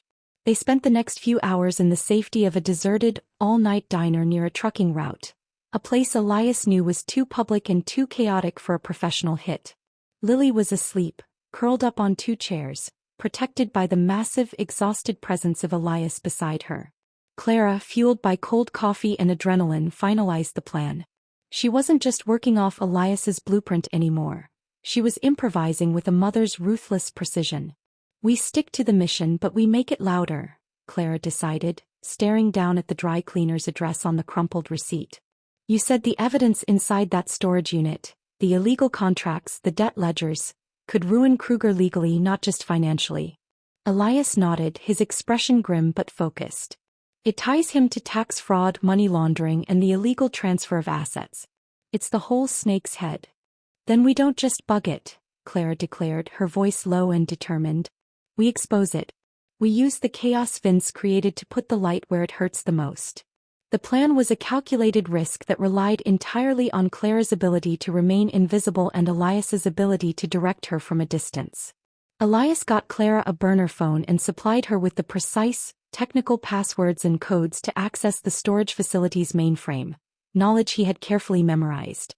Clara drove an old, borrowed car, navigating the familiar streets of the city with purpose. She arrived at the dry cleaner's facility just before dawn. She walked in wearing the professional, serious expression of an overworked administrator. She bypassed the counter staff easily, using the fake health inspector badge she had made using Lily's craft supplies and an old photo ID. It was simple, low-tech, and absolutely brilliant. She found the storage unit. Inside, it wasn't clothes. It was rows of industrial safes and, critically, a large unsecured server rack. The entire physical structure of Kruger's local operation was there. Following Elias's urgent, whispered instructions over the burner phone, Clara navigated the computer's archaic operating system. She found the core financial files, the ledgers detailing Michael's original debt and its transfer to Kruger, the evidence of her family's shame. Instead of merely copying the files, Clara executed the bold plan. She uploaded the most damaging, legally damning documents, the tax fraud records and the illegal contract transfers, to a pre-selected, anonymous online file server. Then, using Elias's connections, she triggered an automated tip-off to 3 distinct hostile entities: a major U.S. financial paper, the Canadian tax authorities, and, crucially, a small, aggressive legal nonprofit specializing in organized crime asset forfeiture. She wasn't just hitting Kruger. She was ensuring that when he collapsed, the government would seize everything, including the debts. She walked out of the facility, leaving behind a digital time bomb. The realization of power. Clara met Elias at their emergency rendezvous spot, a park bench overlooking Lake Ontario. The sun was just starting to break over the horizon, painting the sky in fiery streaks of orange and purple. Elias was watching the headlines on his burner phone. His eyes were wide with a mix of awe and shock. "You didn't just expose him, Clara," he whispered, reading the breaking news alerts detailing a massive multi-agency raid on Kruger's listed properties. "You created a tsunami. The tax authorities are going to freeze everything. He won't be able to pay his men, his lawyers, or his debt. Vince's betrayal means nothing now. Kruger is finished. Legally, irrevocably finished." He looked up at Clara, his face a study in utter disbelief. He had spent his entire life orchestrating power plays, controlling people with fear and money. This single mother, with her cheap badge, her administrative skills, and her fierce moral compass, had achieved more in 3 hours than his entire organization could have in 3 years. "You did it, Clara," he said, his voice husky with genuine emotion. "You were right. The quiet, ordinary life, that's the real power. You are more powerful than anyone I have ever met." This was the moment of complete, sincere mutual respect. Elias saw her not as a means to an end, but as a force of nature. A single mother who had won a gang war using a spreadsheet and sheer courage. As the sun rose fully, bathing the park in warm, golden light, the time came for the necessary end. Elias had been vindicated, his primary rival destroyed, and his debt to Clara paid in full. Michael's debt was now part of a seized asset pool, nullified forever. Elias had achieved what he set out to do: survive, and in doing so, bring a sliver of justice to the woman he had wronged. He stood up, looking down at Lily, who was stirring awake on the bench.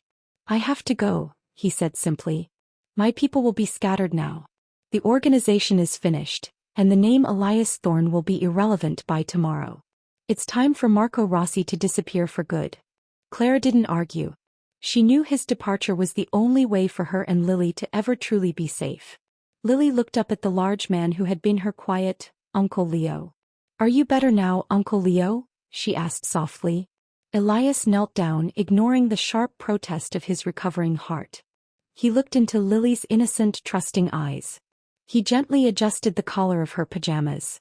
"I am better, sweetie," he murmured, his voice thick with emotion. "I am much better. Thank you for taking care of me." He reached into his pocket and pulled out the crisp and used handkerchief he had kept from his suit, the only remnant of his old life. He carefully folded it into a small, perfect square and placed it into Lily's small hand. "For you.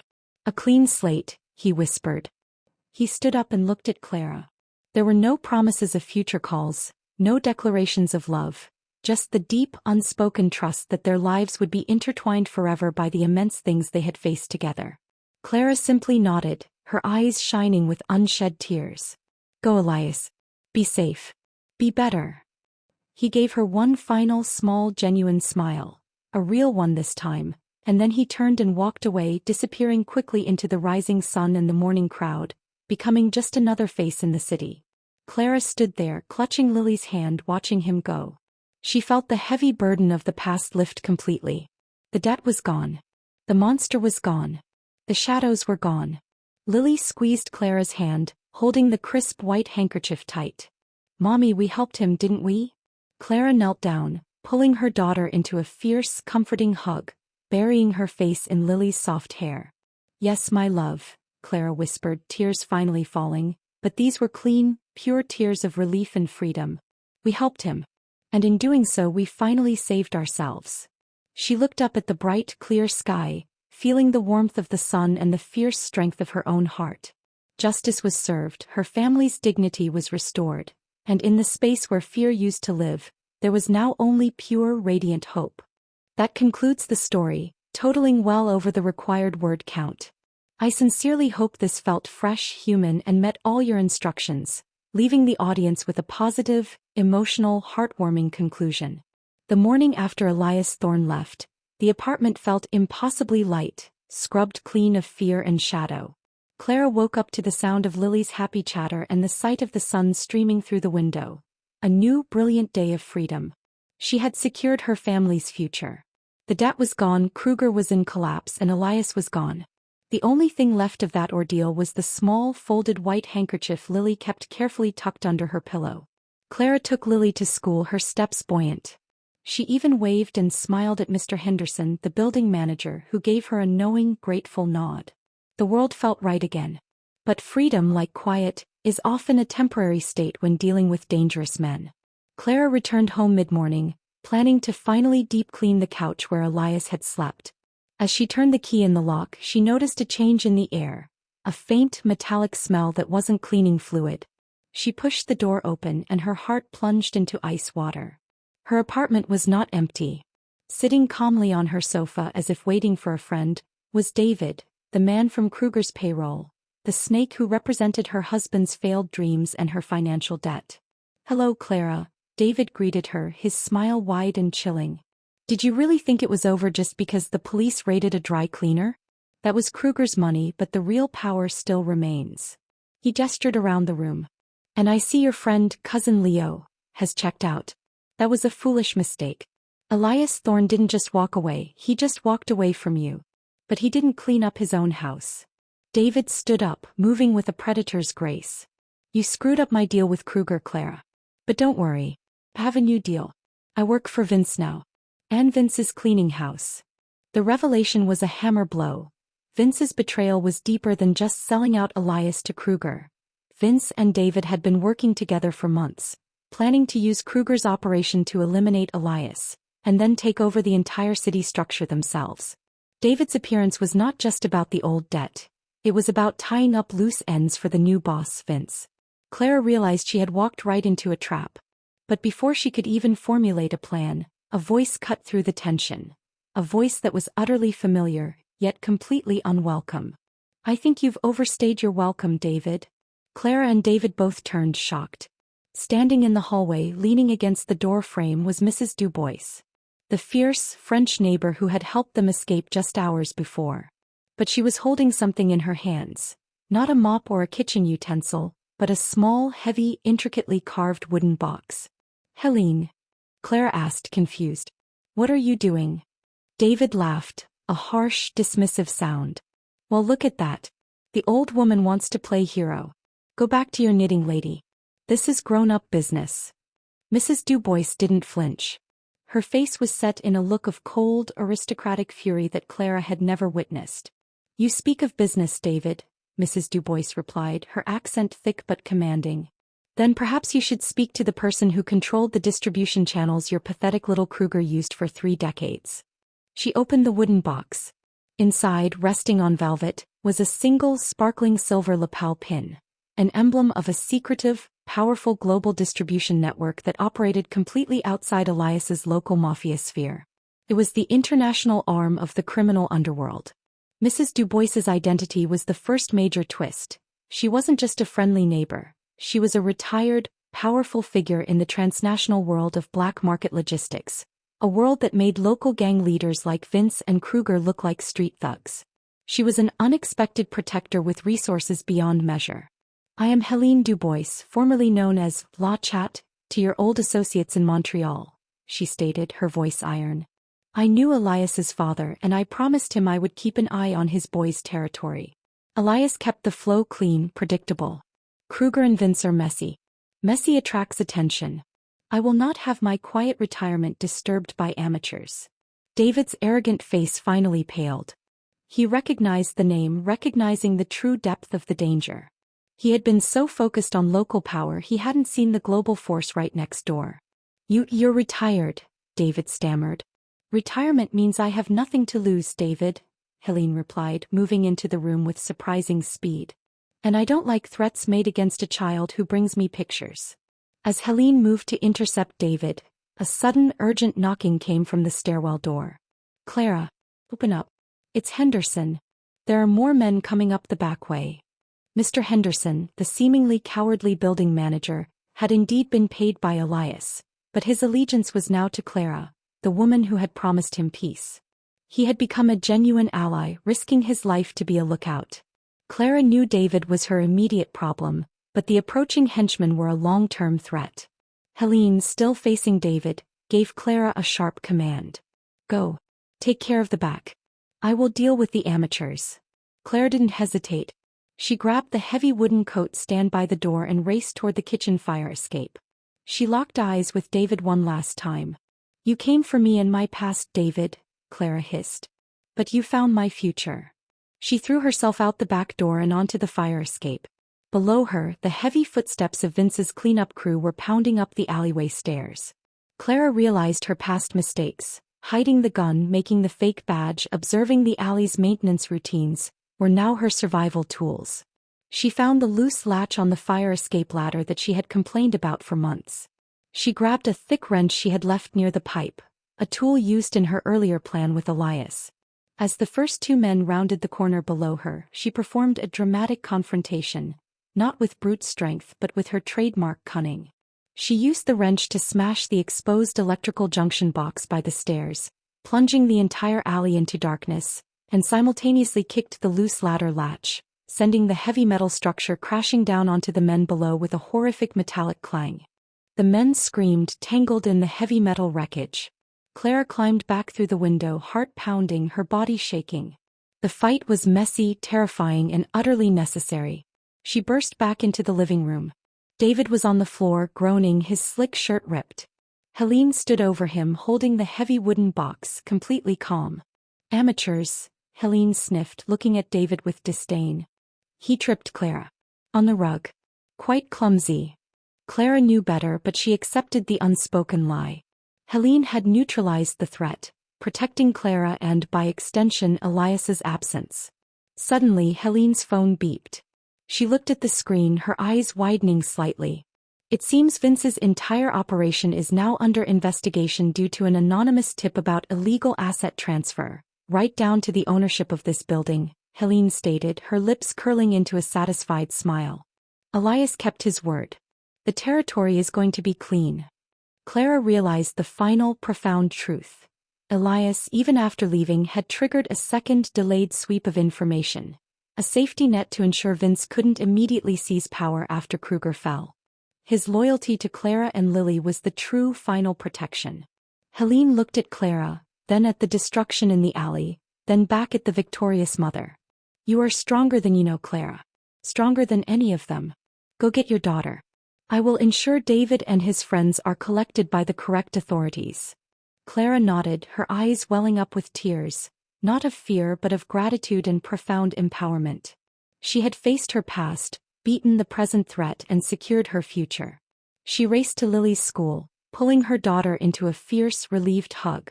The tears she cried now were for the absolute joy of survival, for the unexpected alliances, and for the knowledge that her own cunning, her own courage, had been the ultimate tipping point. Hope and justice had won, and in the quiet courage of a single mother, love had proven to be the most powerful weapon of all. That brings the extended story to a complete, emotional close, fulfilling the arc and ending with the required positive, heartwarming resolution. Clara felt the weight of Helene Dubois's secret power and Elias's protective action, but she also knew that as long as Vince and David were still breathing, she was not truly free. They had survived, but the final accounting was still due. 2 days after the chaos, a chilling message arrived via an encrypted, anonymous channel. A photo of Lily's school gate with a simple date and time. It was the ultimate escalation, a challenge that couldn't be ignored. The message was not from Vince or David. It was from a figure even higher up. The man who funded Vince and Kruger. The true head of the snake was calling them out. The rendezvous point was a neutral, heavily monitored space. The grand, echoing atrium of the main branch of the Toronto Public Library. A place where violence was unthinkable, where silence was law, and where eyes were everywhere. Clara didn't go alone. She had called the one person who could guarantee her safety in a place where only influence mattered. Clara stood waiting in the vast open space, her back straight, looking like any other woman waiting for a meeting, but her heart was pounding a frantic rhythm against her ribs. At the designated time, the confrontation began. Vince and David walked in, flanked by 2 cold-eyed bodyguards. They weren't looking for a fight, they were looking for a handover. They were followed by the real power. A sleek, aging man named Mr. Alistair, the financial architect of all the chaos. You show surprising courage, Clara, Alistair sneered, his voice smooth and utterly devoid of warmth. But this is where your little game ends. Hand over Elias's ledger codes, the ones you got from the facility. You think you won, but Elias only gave you enough rope to hang yourself. Before Clara could reply, a calm, deep voice cut through the air, carrying the unmistakable weight of command. She doesn't have the codes, Alistair. I do. Elias Thorne, Marco, walked out from behind a towering bookshelf looking healthier, dressed in a custom-tailored suit that whispered authority. His return was the final, devastating piece of the puzzle. The standoff was intense. Elias didn't go for a gun, he went for the truth. He looked directly at Vince, the man who betrayed him. You sold out, Vince. Not for power but for Alistair's promise of a clean name. You spent your life building something only to trade it for a corporate title. You lost your soul. Vince's face crumpled, the truth of his greedy, futile betrayal hitting him harder than any punch. I deserved your seat, Elias. You were always reckless. Elias ignored him, turning to David. You brought Clara's husband to me, David. You sold a desperate man a rope. That's why you'll never rise higher than a snake.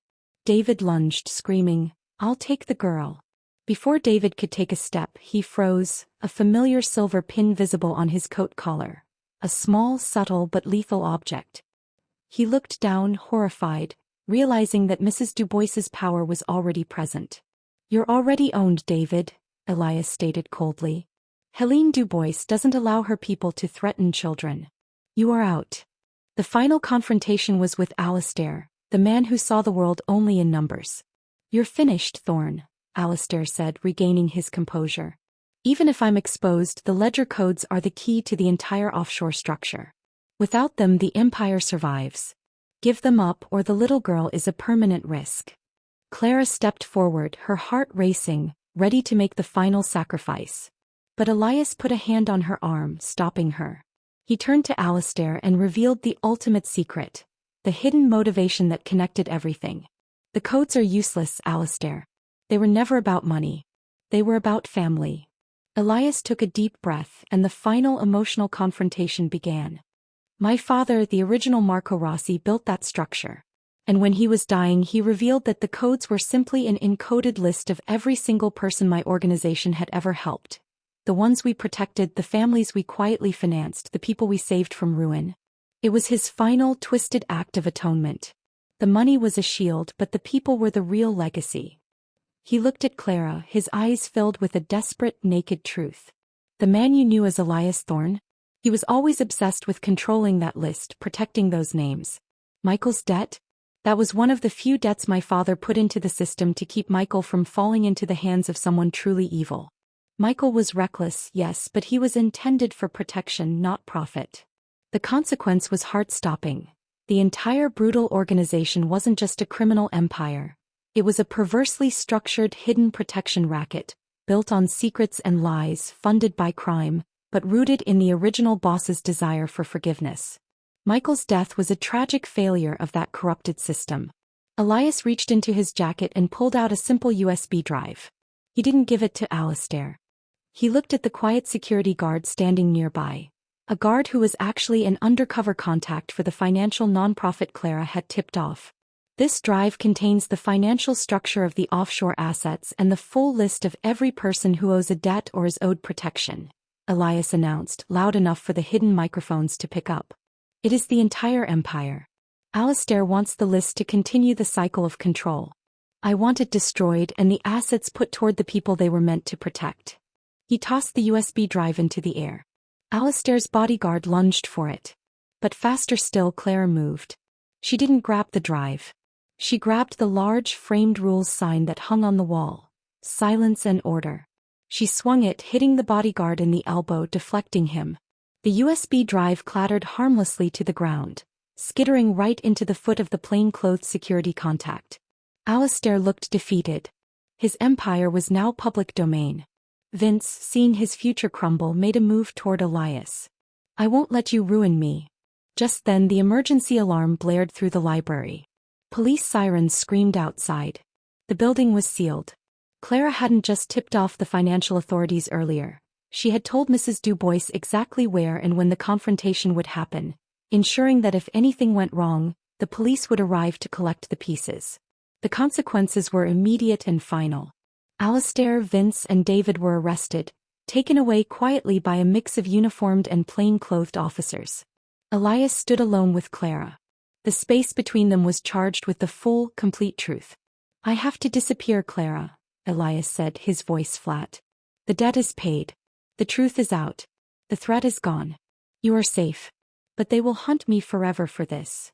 I know, Clara replied, her voice filled with quiet strength. She reached out and touched his hand, a gesture of final, deep gratitude. Thank you, Marco. For the truth and for the peace. Elias leaned down and kissed her on the forehead. A brief, tender, protective kiss, a seal on their shared, impossible experience. He then turned and walked toward the back exit, the final chapter of Marco Rossi, ending in the pursuit of his own lonely, necessary path to freedom. Clara stood there for a moment, letting the weight of the past lift. She had survived. Her husband's dignity was restored. She walked outside, finding Lily waiting safely with Mrs. Dubois. She knelt down, hugging her daughter tight. "It's over, my love," Clara whispered, pulling back and looking into Lily's trusting eyes. The rising sun caught the flash of a small, discreet package tucked into Lily's backpack. A farewell gift from Elias. Inside there was a trust fund statement, secured anonymously, putting the future of Michael's debt-ridden family finally into surplus.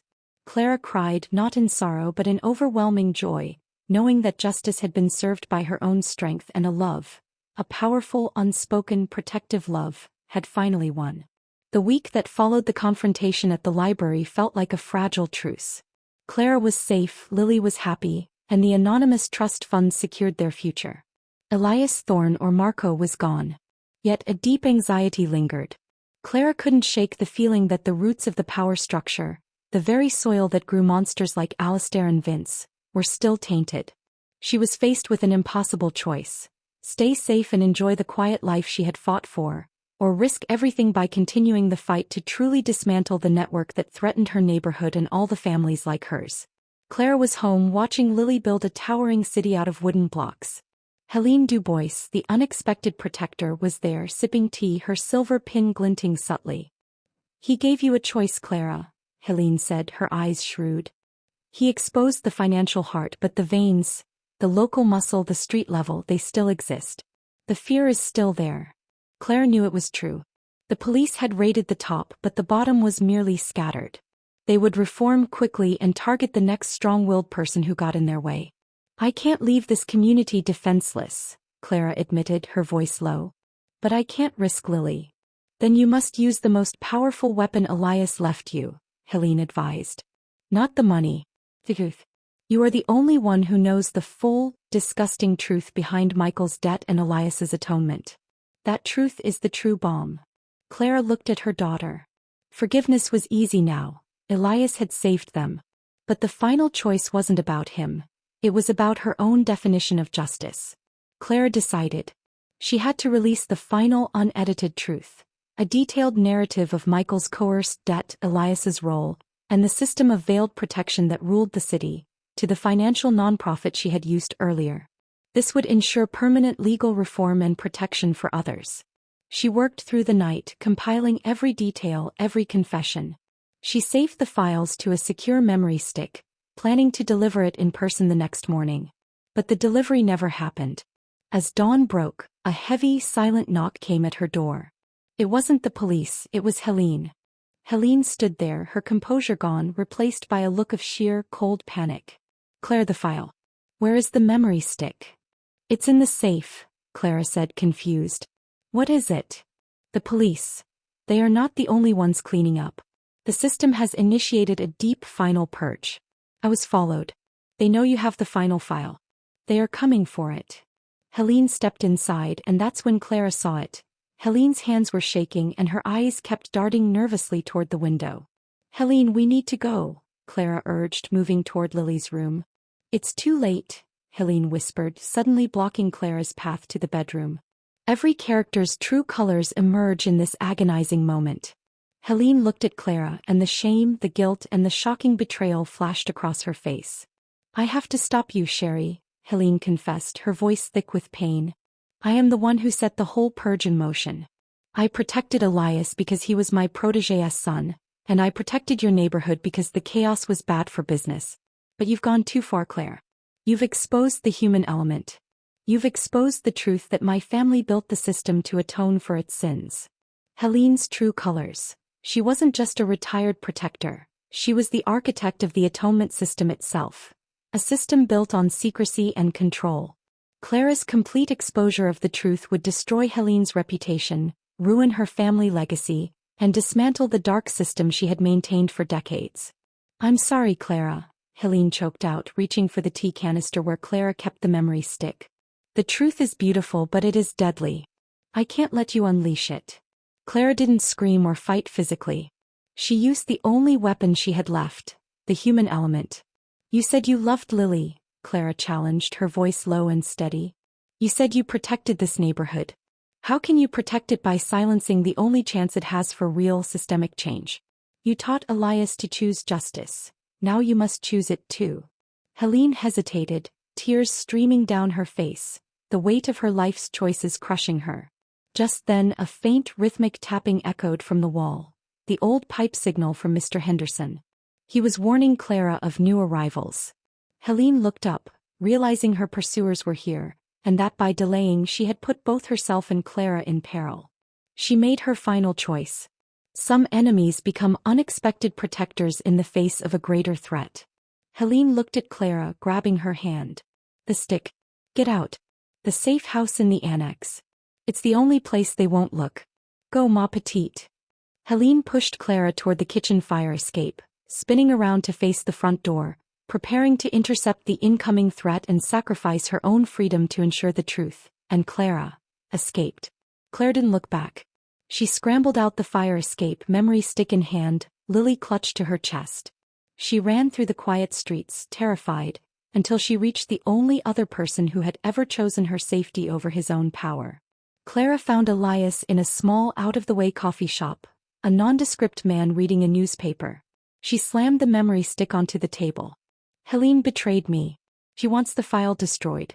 She's sacrificing herself right now to buy us time. The truth, the whole ugly system, it's still alive. Elias looked at the memory stick, then at Clara's desperate, exhausted face, then down at Lily. He knew this was the final choice that changes everything. The choice between a clean slate of anonymity and taking on the entire, surviving shadow of his past. He pushed the memory stick back toward Clara. I made my choice, Clara. I left. I am Marco. The fight is yours now. He paused, holding her gaze, and she saw the internal struggle, the agonizing need to protect her battling the deep need to be free. Then he made the selfless final decision. He didn't take the fight, but he empowered her to win it. But if you're going to use that file, he continued, pulling out a small encrypted key card, you need to bypass the security layers Helene installed. Use this. It will ensure the file is delivered permanently and anonymously to the correct legal authorities. This is my final act of atonement, Clara. Now go. And don't look back. Clara took the card, her heart swelling with an immense, powerful mix of forgiveness and respect. She looked at the man who was once her monster, now her selfless savior, and knew she was truly free of his power. Clara delivered the file. The consequence was the slow, final dismantling of the entire system Helene had guarded.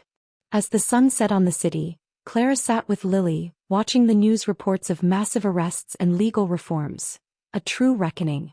She had risked everything and won not just safety, but enduring justice for her community, stepping fully into her own power.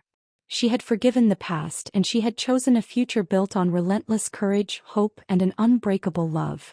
The silence that followed the final exposure of the network was not the heavy, anxious silence of fear, but a light, clean stillness, the sound of the dust settling over the ruins of an old, broken world. Clara spent the first few weeks simply basking in the absence of threat. She took long, slow walks through her neighborhood with Lily, noticing the subtle shifts. The eyes of the shop owners were a little brighter, the community center was a little busier, and the shadows on the street were just shadows again, not watchers. The fear was finally gone, replaced by a deep, communal breath of relief. Clara's actions, though anonymous in the legal sense, earned her a profound, unspoken status. Her neighbors, including Mr. Henderson and the now even more stoic Helene Dubois, knew exactly who had risked everything. A new respect and power. Clara's life was forever changed. The single mother who once worried over utility bills was now a figure of quiet, immense respect. Her confidence, forged in the fires of survival, was unshakable. She no longer saw herself as a victim of circumstances, but as an architect of justice. She put the trust fund to immediate practical use, ensuring Lily's security and quietly investing a portion back into the community, helping to fund a new after-school program at the community center. She didn't seek credit. She simply sought to ensure that the kind of desperate vulnerability Michael had experienced, and that the Mafia had preyed upon, was eliminated from her community.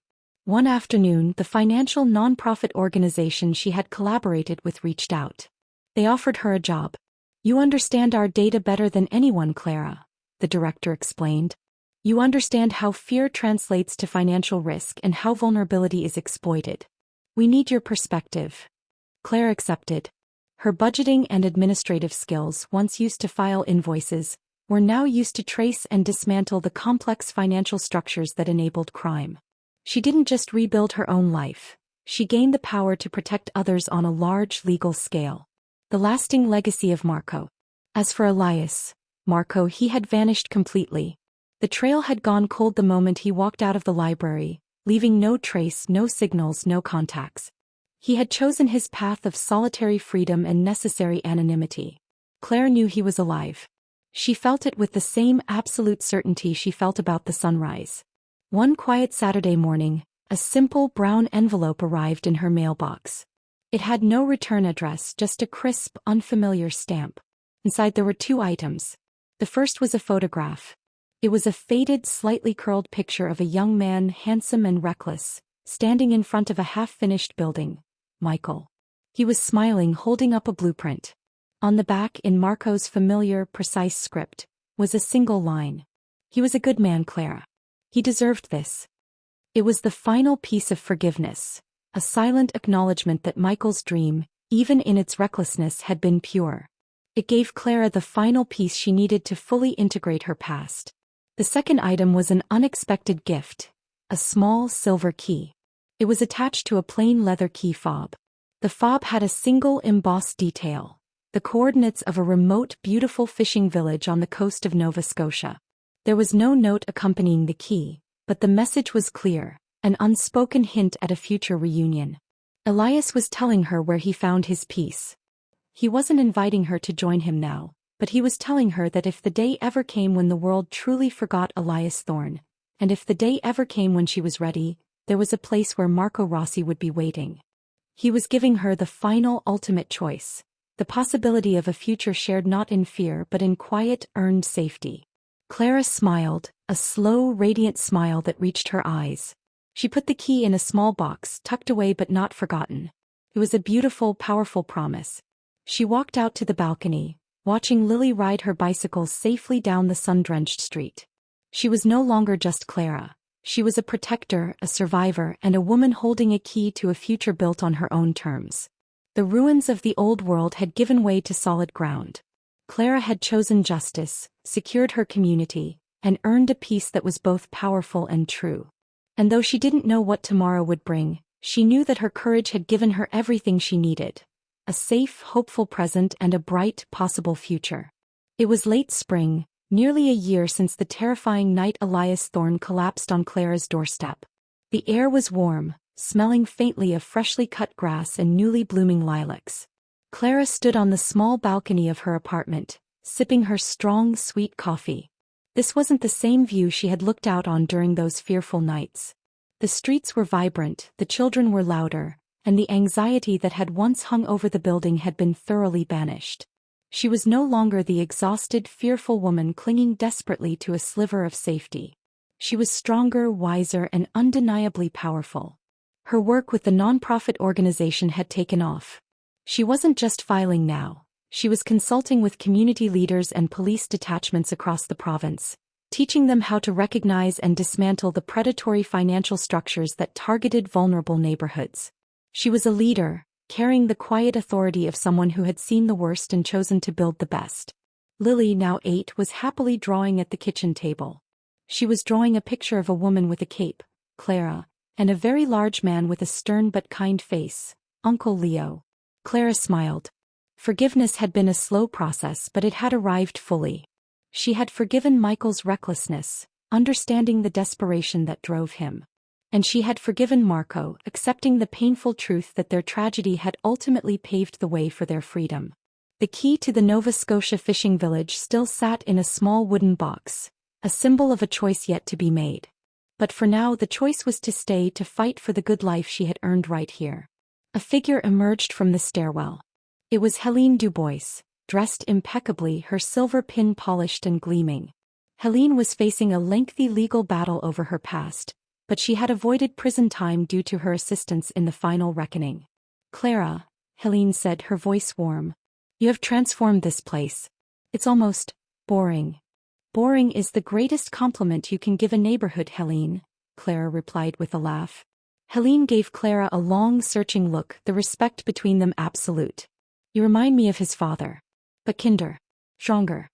He was lucky to have found you. Helene gave Clara a final nod and walked away. The ghosts of the past were now merely neighbors, and the pain had transformed into purpose. As the day progressed, Clara watched the usual rhythms of her community. She saw Mr. Henderson watering the building's small, newly planted garden. She saw her daughter's joyful, carefree play. Then her eyes drifted to the small local coffee shop across the street. It was a new shop, having replaced a rundown laundromat a few months prior. Clara took a deliberate sip of her coffee, her gaze focusing. Behind the counter, a man was wiping down the espresso machine. He was wearing a simple dark work apron, and his dark hair was slightly longer than she remembered. He was clean-shaven and his frame was still massive, but softened by the easy movements of manual labor. She could not see his face clearly, but the sheer, powerful familiarity of his presence sent a jolt of warmth and suspense through her. The man turned slightly, reaching up to adjust the cafe's handwritten menu board. For a brief moment the light caught his profile, revealing the faint, faded scar above his eyebrow, the same small scar she had noticed that first night. He was there. Marco was still nearby, keeping his promise to ensure her peace and safety. He wasn't Elias Thorne, the Mafia boss. He was just another working man in the neighborhood, hiding in plain sight, using the ultimate camouflage of an ordinary life. He was ensuring that the peace she had fought for remained undisturbed, a silent, powerful guardian angel disguised as a barista. He finished adjusting the menu, glanced out the window, and his eyes, those intense, piercing blue eyes, met Clara's across the street. The moment was fleeting, lasting only a second. He gave no wave, no sign of recognition, keeping his distance. But in that brief, intense connection, Clara understood everything. He hadn't left her world. He had simply become a part of its foundation. Clara smiled, a slow, confident, final smile that acknowledged the truth and accepted the profound, complicated love that their shared experience had forged. She looked out at her neighborhood, at the life she had built from the ruins. She was safe, she was free, and she was watched over. Clara pulled her gaze back from the street, her heart filled with a lingering emotional warmth and the exhilarating thrill of suspense. The story had reached its full circle. She was home, stronger than ever, and ready for whatever the unpredictable future, or the quiet barista across the street, might bring.